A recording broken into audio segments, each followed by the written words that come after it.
Hello, my friends. This is Sarah with Sarah Bear Tarot, and I am coming to give Third Decan Leo an added message to the February reading I did yesterday, because I had a synchronicity that happened that encouraged me to go deeper with this message. And even now, as I have begun to voice this extra message, I looked at the clock and it is 1:11. So I really do feel like some of you out there require a special message. And so this is for Third Decan Leo, and that is Leos that were born August 13th through August 23rd. But really, I think this message may be for more than just Third Decan Leo. It could be for all Leo, but I'm also feeling that this could be a message for Aries, because Third Decan Leo, your influence is Aries. Especially First Decan Aries born between March 21st and March 30th, because the Two of Wands is your card. Also, I would like to include anyone who comes across this message, especially if you are a Divine Feminine, because this message feels especially for the Divine Feminine. And once I get reading, you will understand why. So you're probably wondering, what is this all about? I will tell you quickly what the synchronicity is that brought me to want to give you an extra message. It has to do with the Towerette card. And here I have the cards sort of paused. You can see the cards I pulled, but I will go on and share the original message now for you. And then afterwards, I will include the extra message I would like to give you. So now here's the first message. You're driven, self-assured, and I see the wheel of fortune, and I see the thoughts in your head turning, and you're finding a new idea, a new way of broadening your horizons and getting out into the world. You have a brilliant mind, and you understand that there is more for you out there. And to get it, you have to take destiny into your own hands. Here we have Amut, devastation. No one likes the devastation idea, but here, look, they're on a boat, and we have Genesis. So, as you can see, the Two of Wands is looking out into the world, across the water, and seeing what all there is out there. You may need to move on and let go of past ties or difficulties. Here we have the key. Doors will be opening for you that maybe weren't opening for you before. I think February is a time to strategize, plan, plot, and visualize your next steps forward. How are you going to bring the most opportunity into your life? Genesis, we have a new day dawning. There's the sun disk on Towerette's head. She's the mother of the sun. She's pregnant. There's a rebirth here. And with Amut, this is the Lord of the afterlife. So after something has come to an end, it's now time to move forward and welcome new opportunities in. I see a lot of mirroring here, like Tauret has her arm out, and the Two of Wands, he has his arms out, looking into the future and what can be, gaining clarity, welcoming a new cycle, because there is such a lot of cycle imagery here. See the wheel, the world, we have the pentacle, we have these open hands. The world can be in your hands. Strategy, plotting, things are going to go in your favor. Welcome the new. There's a new cycle just around the corner. Okay, and now we are to the special message for Leo, Third Decan, and Aries, First Decan, And I'm going to go ahead and say, how about all divine feminines with a fire sign? So this whole extra special message comes with a synchronicity. Several weeks back, there was a reading I did with the new deck of cards, and I pulled a card that was the Priestess of the Red Tent or something like that.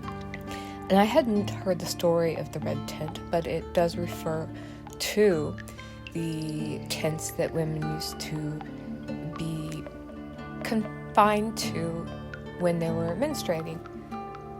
So really, this was my first connection, or first time I had heard of the Red Tent.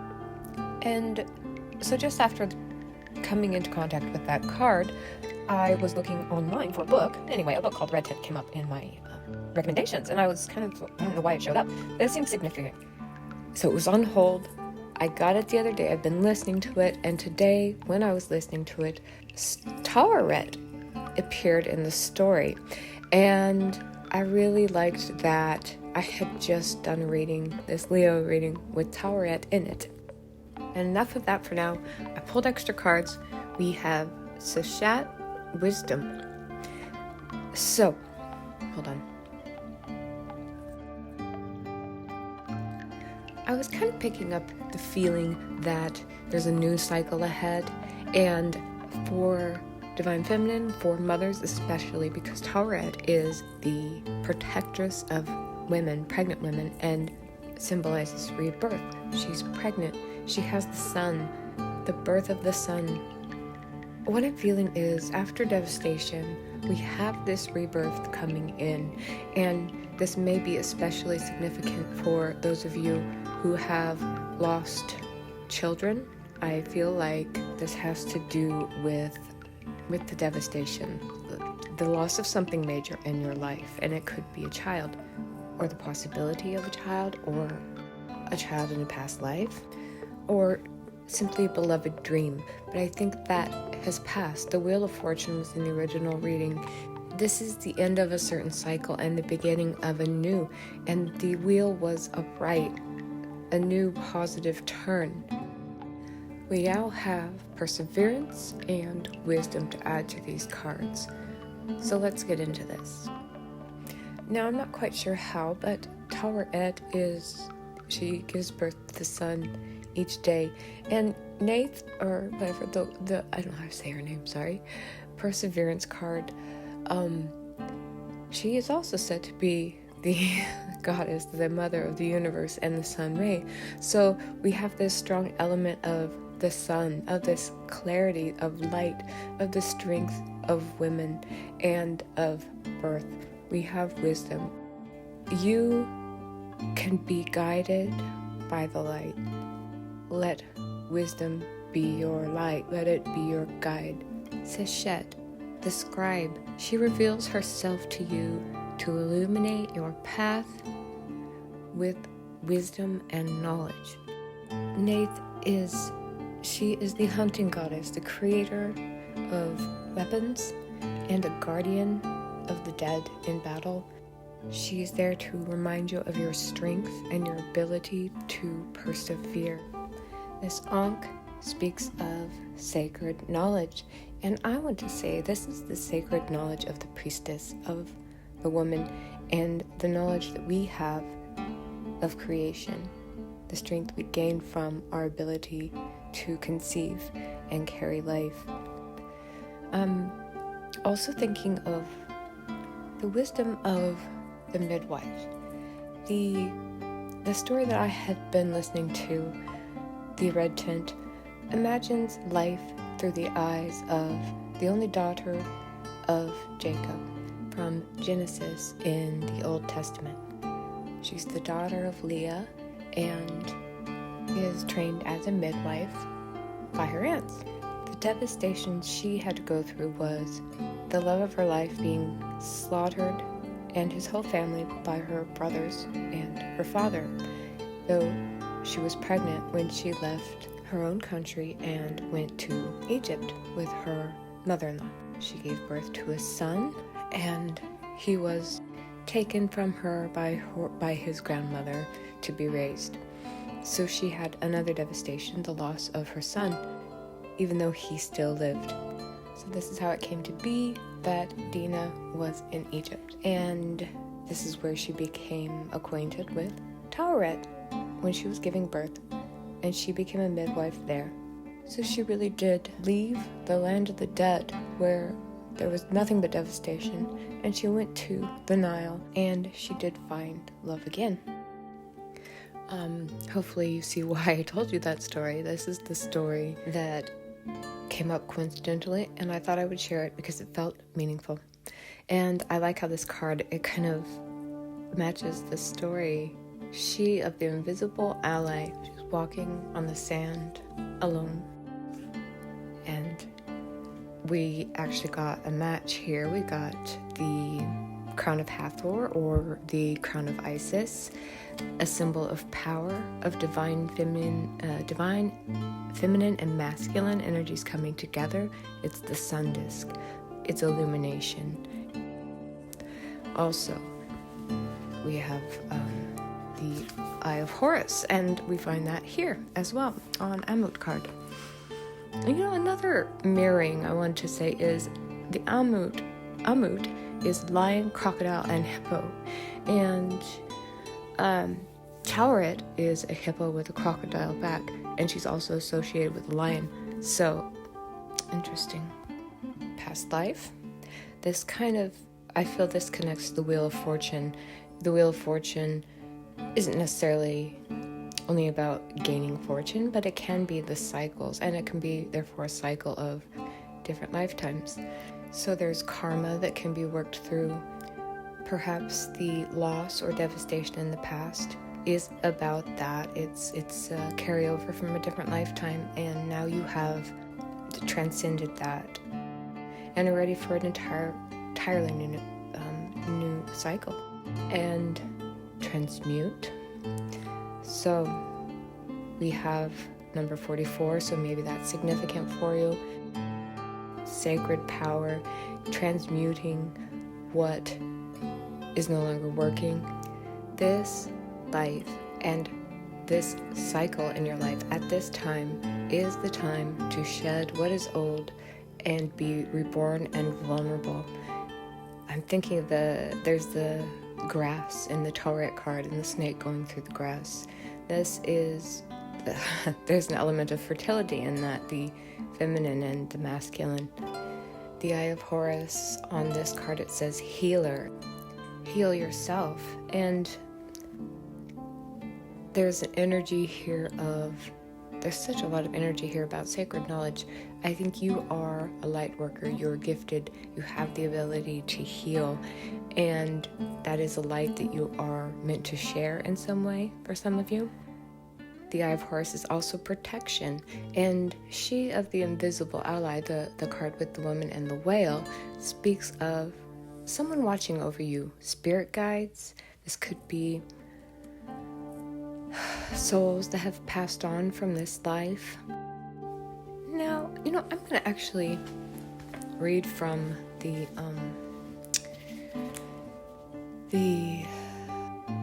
guidebook, the oracle book for the write-up on Tauret. And really, please forgive me if I'm pronouncing these things wrong. I'm not a scholar of Egypt. I wish I was. I'd like to know the meaning of every single symbol. There's so much to learn and not enough time. Okay, Tauret. She symbolizes everything that leads to the generation of things and their appearance. You could start some new projects or have news on the way, the birth of something new, the arrival of a new life, or the beginning of a relationship, both in the beginning phase and in the sense of a bond that is welded, such as a marriage. Also, some of her associations, ivory dagger, I'm going to have to look up that. Some of her epithets. Let's see. The Lady of Magical Protection, the Great One, Lady of Heaven, Mistress of the Horizon, Mistress of Pure Water, and Lady of the Birth House. I'm going to have to look into the ivory dagger later. I am so tired. I don't usually talk this much, so let's hurry this up now. There's such a lot of significance in these animals. I see cattle. I know cattle is typically a symbol of nourishment and fertility. I'm wondering about the crane, I think it's ibis. Personified knowledge and the soul. The bird was associated with the gods who created magic, writing, were teachers of men, and had the power of language. Well, that takes me to where I'm going next. I wanted to see if I could get a letter to a name of perhaps, if there is a guide with you or a spirit watching over you, maybe we can find a letter and that can give you some idea of who is with you and protecting you. And I'm going to use runes. I know they're not Egyptian, but they are letters. And I think it's the only thing I have to use for letters. So, who could it be? A past life, or from this life, or earlier on this life, past, early? I'm going to see. Now these fell out. This is in. And let's see, the ones that are face up. Iwas, that's E. Iwas, which is I. Wunyo, which looks like a P, but it's not. It is a W. And Sowillo, so S. We also have Fehu, F. And so, in, E, S, I, W, F. These are all letters that might be symbolic of someone. D, Dagas. And Thorsas, which is TH, Thorn. N-E-S. I, that's a long I. W and F. D. TH. I feel like there's more. Let's see. I, short I. And this one, Lagus, L. And O-Dada. That is an O. I'm just going to go ahead and throw up some letters here on the screen so you can make sure to have a visual of what letters these are in case you don't know. And now, my friends, I am taking off. I hope you got something out of this and that it was meaningful. Let me know in the comments if it resonates. And thank you so much for following and subscribing. Goodbye.